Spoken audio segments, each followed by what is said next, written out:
Hello, students. Let me ask you something. Have you ever saved a fixed amount every month for a gadget, a vacation, or even for a school trip? That habit of saving consistently is exactly what banks offer through a recurring deposit, or RD for short. In an RD, you deposit a fixed amount every month, say 250 rupees or 500 rupees, and the bank pays you interest on it. But here's the twist.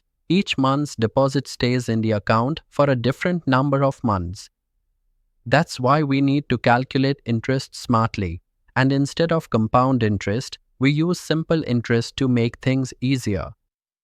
To calculate the total interest earned in a recurring deposit, we need to know how long each deposit stays in the account. Let's say you deposit 250 rupees every month for 12 months. The first deposit earns interest for 12 months, the second for 11, and so on until the last deposit earns interest for just 1 month. This forms a classic arithmetic series. So, to find the sum of durations, we use the formula n into bracket n plus 1 divided by 2, or n times open bracket n plus 1 close bracket divided by 2. Example, the sum from 1 to 30 is 30 times 31 divided by 2. That is 30 times 31 divided by 2 equals 465. This sum is super useful in our RD interest calculations. Now let's find something called the equivalent principle. Instead of calculating interest month by month, we can treat the entire RD as if we deposited a lump sum that stays in the account for just 1 month. This simplifies our work. Let's say 250 rupees is deposited monthly for 12 months. The total equivalent becomes 250 rupees multiplied by open bracket 12 plus 11 plus 10 plus 1 close bracket, which is 250 rupees times 12 times 13 divided by 2, or 250 rupees times 78 equals 19,500 rupees. So now, it's like saying 19,500 rupees was deposited just once for 1 month. Easy, right? Let's now derive the interest formula used in recurring deposits.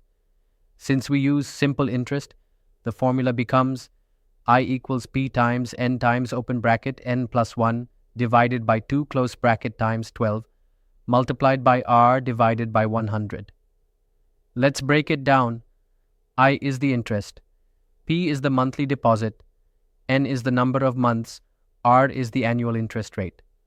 So, if you deposited 500 rupees for 12 months at 8% interest, it would be I equals 500 times 12 times 13 divided by 2 times 12 times 8 divided by 100. Let the math flow. Okay, now let's move to the most exciting part. What do you get back from the bank at the end? That's called the maturity value, or MV. The formula is MV equals P times N plus I, where P times N is the total amount you deposited, I is the interest you earned.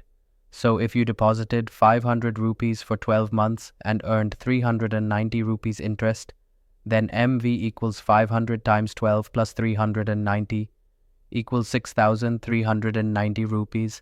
That's your final payout, neat and rewarding. Let's apply everything we've learned in a challenging example. A person deposits 300 rupees every month for 12 months at 10% annual interest. Step 1. Equivalent principle. 300 rupees times 12 times 13 divided by 2 equals 300 rupees times 78 equals 23,400 rupees. Step 2. Interest. I equals 300 times 12 times 13 divided by 2 times 12 times 10 divided by 100 equals 300 times 13 times 10 divided by 100 equals 390 rupees. Step 3. Maturity value. MV equals 300 times 12 plus 390 equals 3,600 plus 390 equals 3,900 rupees, and there you have it, the total return after 1 year. Let's quickly revise what we've learned about recurring deposits. RD helps in disciplined monthly savings. Each month's deposit earns interest for a different number of months. We use the formula I equals P times N times open bracket N plus 1 close bracket divided by 2 times 12 times R divided by 100 to calculate interest. To find the total maturity value, we add all deposits and the interest. MV equals P times N plus I. And that's how banks compute what you get from an RD. All using simple interest and a bit of smart math.